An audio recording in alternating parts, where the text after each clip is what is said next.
Hello friends, সবাইকে হোলির অনেক অনেক শুভেচ্ছা জানাই। আজকে হোলি স্পেশাল হিসাবে আপনাদের সঙ্গে শেয়ার করব আমি ঠান্ডাই রেসিপি। চলুন দেখা যাক। একটা বাটিতে আমি নিয়ে নিয়েছি আলমন্ড, নিয়ে নিচ্ছি কাজু, পেস্তা নিয়ে নিলাম, এবার মগজ দিয়ে দিলাম, দিয়ে দিচ্ছি পোস্ত, দিয়ে দিচ্ছি মৌরিটা দিলে ভীষণ ভালো গন্ধ আসে। দিয়ে দিলাম এলাচ 3টে আর গোলমরিচ, আর দিয়ে দিচ্ছি শুকনো গোলাপের পাপড়ি। সব কিছু দিয়ে এর মধ্যে আমি দিয়ে দেবো জল দিয়ে এটা কিন্তু 4 থেকে 5 ঘন্টা ভিজিয়ে রাখতে হবে। বাইরে রেখে দিলে বেশি গরম হলে আবার খারাপ যাতে টেস্টটা না আসে, সেই জন্য কিন্তু যদি বেশি গরম পড়ে তাহলে এটা ফ্রিজে রেখে দিতে পারেন ঢেকে। আমি ফ্রিজেই রেখেছিলাম। তারপরে একটা দুধ নিলাম কিছুটা বাটির মধ্যে, তার মধ্যে আমি দিলাম কেশর মিল্ক মশলা। আপনাদের কাছে যদি কেশর থাকে তাহলে শুধু কেশর দুধের মধ্যে দিয়ে দেবেন, ফ্লেভারটা খুব ভালো আসবে। এবার দেখুন আমার কিন্তু 5 ঘন্টা হয়ে গেছে।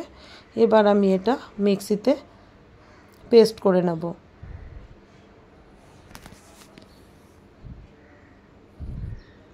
মিক্সিতে আমি এটার পেস্ট করে নিয়েছি।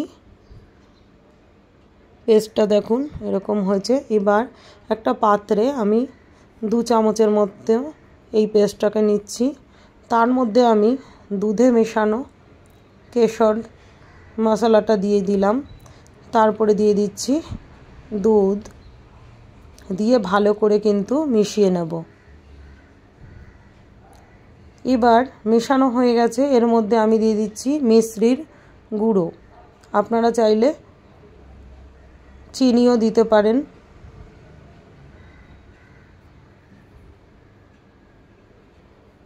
এবার এটাকে ছেঁকে নিচ্ছি যাতে দানা ভাবগুলো মুখে না পড়ে।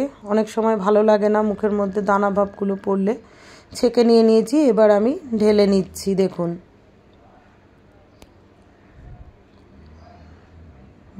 এই সময় থেকে, হোলির সময় থেকেই কিন্তু গরমটা চালু হয়ে যায়। এর মধ্যে দিয়ে দিলাম পেস্তা, ড্রাই ফ্রুটস, ওপর থেকে দিয়ে দিচ্ছি গোলাপের পাপড়ি। শুকনো গোলাপের পাপড়ি না থাকলে আপনারা নর্মাল যেটা থাকে ওটা দিতে হবে। তারপরে দিয়ে দিলাম আইস। ঠান্ডায় সেহেতু আইস তো দিতেই হবে, নাহলে ফ্রিজে রেখেও খেতে পারেন।